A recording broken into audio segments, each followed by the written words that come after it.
What's good, people? This is SimFBallCritic, and thank you for stopping by the channel.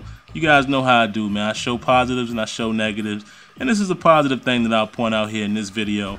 And I'm going to cycle through a few players here, and this is a real quick video, but just to show you, man, there are positives in Madden 13, whether you guys want to believe that or not. We all know the problems, and I've pointed out several problems, along with other guys in the community. It's really not a need to beat a dead horse, if you will. Most of the things have been said. I've already addressed a lot of these things to the devs, and you guys know that. I'm in constant contact with those guys. I am a game changer for some of you guys that don't know that. So trust me, I've been in contact with them about all of the issues that we all have complained about. As you take a look at that block from the fullback, I like the block. I like what they're replicating there, but I like to see it a little more smooth. More smooth as far as more seamless animations. As well as here with Morris Claiborne. I like what they're replicating here. Of course, going forward, I definitely want to see the player movement get enhanced, where we can get some realistic player movement.